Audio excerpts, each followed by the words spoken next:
This channel does not promote any violent, harmful, or illegal activities. All content provided by this channel is meant for an educational purpose only.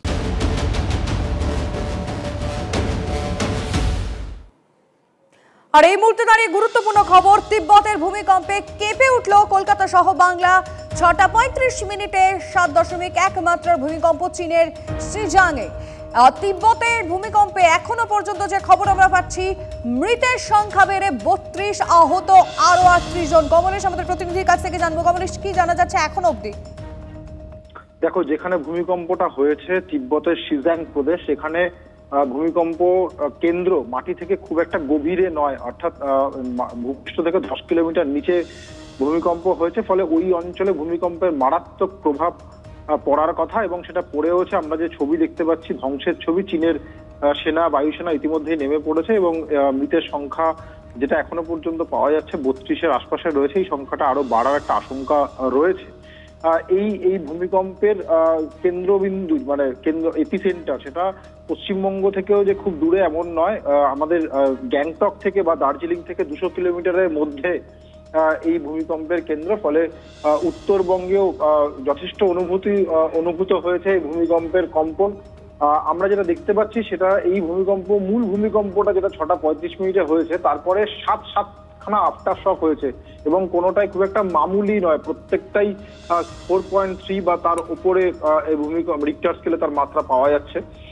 এবং এই যে জোনটা, এখানে কেন ভূমিকম্প হচ্ছে, অনেকেরই মনে থাকবে 2015 সালে নেপালে বারবার আর্থকোয়েক হতো, এবং আমরা কলকাতা কেঁপে উঠতাম। 7.8 মাত্রা ভূমিকম্প নেপালে হয়েছিল। এই ভূমিকম্পের কেন্দ্র ওই অঞ্চল থেকে, নেপাল ভূমিকম্প হয়েছিল সেখান থেকে বড়জোর 70-80 কিলোমিটার দূরে।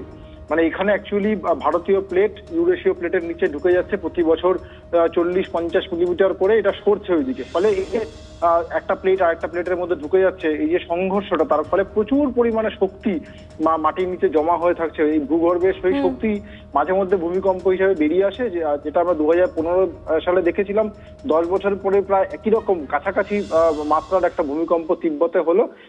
স্বাভাবিকভাবেই কলকাতাবাসী হিসেবে এটা তো একটা আশঙ্কার জায়গা, কারণ এর আগে দেখা গেছে যে ভূমিকম্পের ম্যাপ, তাতে বাংলা কিন্তু খুব সুরক্ষিত এমন নয়। দূরের যদি তীব্র ভূমিকম্প হয় তখন বাংলাতেও বড়সড় প্রভাব পড়তে পারে। এর আগে আমরা দেখেছি সিকিমে ভূমিকম্পে দার্জিলিং কেমন ক্ষতিগ্রস্ত হয়েছিল। লিমা, একেবারেই মনে আছে আমাদের সেই ভয়ঙ্কর স্মৃতি। ধন্যবাদ কমলেশ, নজর থাকবে খবরের দিকে।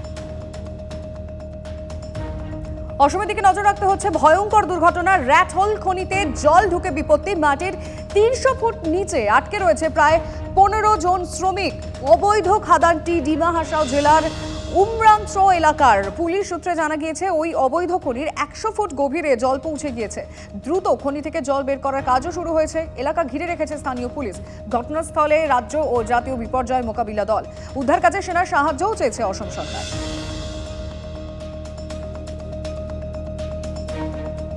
এক দুদিন নয়, দীর্ঘদিন ধরে রেকি করা হয়। গতিবিধির ওপর নজর রাখতে বাড়ির কাছেই ঘাপটি মেরেছিল দুষ্কৃতীরা। মালদায় তৃণমূল নেতা খুনে অবাক করার মতো তথ্য সামনে আসছে। দুলাল সরকারের বাড়ির কাছেই একটি পরিত্যক্ত বাড়িতেই নাকি ঘাঁটি গেড়েছিল দুষ্কৃতীরা, আর সেই বাড়ি ঘিরেই বাড়ছে রহস্য।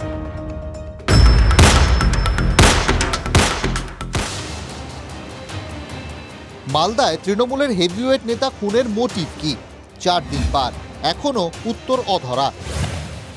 এর মধ্যেই সামনে এলো নয়া তথ্য। সূত্রের খবর, দুলাল সরকারের বাড়ির কাছেই ঘাঁটি গেড়েছিল দুষ্কৃতীরা। এই পরিত্যক্ত বাড়িতেই গত কয়েক সপ্তাহ ধরে ঘাঁটি গেড়েছিল দুষ্কৃতীরা, যে দুষ্কৃতীরাই এই হত্যাকাণ্ড সংগঠিত করেছে।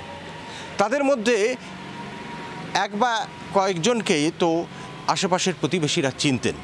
দুলালের বাড়ি থেকে 400 মিটারের মধ্যে পরিত্যক্ত বাড়িতে ছিল দুষ্কৃতীরা।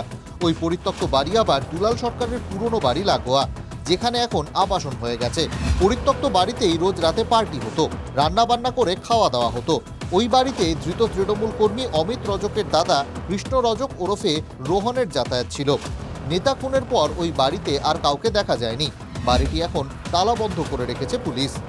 এই বাড়ি থেকে 400 মিটারের মধ্যেই পড়ছে সেই এলাকা যেখানে দুলাল সরকারকে খুন করা হয়েছে।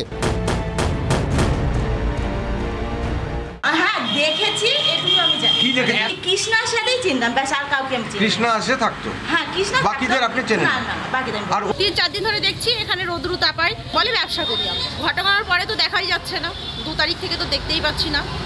পুলিশ এসেছিল এখানে? হ্যাঁ, পুলিশ এসে কি করলো, আমরা তো পুলিশের পাশে যাইনি। সন্ধ্যাবেলা বেরিয়ে হতে পারছি না, আমরা ভয়ে তো ঘরে তালাতে ঘরেই থাকছি, একটা আতঙ্ক ব্যাপার। দেখতেও পাচ্ছি না, যা পুলিশ হাসপাতালে দেখতেও পাচ্ছি না। একদম রাস্তার পাশে বাড়ি। হ্যাঁ, আর দুলাল সরকারের অফিসটাও এর থেকে কাছাকাছি, একদম কাছাকাছি। তাদেরকে এখানে নিয়ে আসা, তারা পার্টি করা এবং তাদের পেছনে যে খরচ, এই মোটা অঙ্কের টাকা এলো কোথা থেকে? কার নির্দেশে ওই পরিত্যক্ত বাড়িতে থাকছিল দুষ্কৃতীরা? দুলাল সরকারের গতিবিধির ওপর নজর রাখতেই কি তারা ওই বাড়িতে ওঠে? গোটা পরিকল্পনার পেছনে কার হাত? এই সব প্রশ্নের উত্তর পেতে চান নিহতের স্ত্রী। জেলা নেতৃত্ব চাইছে মূল ষড়যন্ত্রকারী সামনে আসুক। মালদা থেকে শুভতোষ ভট্টাচার্যের রিপোর্ট, TV9 বাংলা। ঘন কুয়াশার জেরে বিপত্তি, পুণ্যার্থী বোঝাই ভেসেল উঠে গেল মুড়িগঙ্গা নদীর চরে। লট 8-এর কাছে বিপত্তি। আমরা সেই ছবি আপনাদেরকে দেখাচ্ছি। কুয়াশার জেরে আমরা দেখেছি একের পর এক জায়গায় প্রভাব পড়েছে, আর এবার পুণ্যার্থী বোঝাই যে ভেসেল, তা মুড়িগঙ্গা নদীর চরে উঠে গেল। ছবিটা সরাসরি।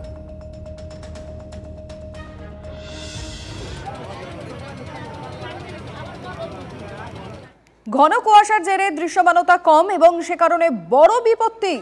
পুণ্যার্থী বোঝাই ভেসেল মুড়িগঙ্গা নদীর চরে উঠে গেল। লট 8-এর কাছে এই বিপত্তি। TV9 বাংলা এক্সক্লুসিভ সেই ছবি আপনারা দেখছেন। গতকাল থেকে আমরা দেখছি ঘন কুয়াশার জেরে আমরা স্থলপথেও দেখছি যান চলাচলের একটা বড় সমস্যা হয়েছে, এমনকি আমরা দেখেছি বিমানের ক্ষেত্রে একটা বড় সমস্যা। এবার জলপথে ঘন কুয়াশার জেরে পুণ্যার্থী বোঝাই ভেসেল মুড়িগঙ্গা নদীর চরে উঠে গেল। শুভেন্দু আমাদের রিপোর্টারের কাছ থেকে জানবো। শুভেন্দু, পরিস্থিতি কি এখন সেখানে?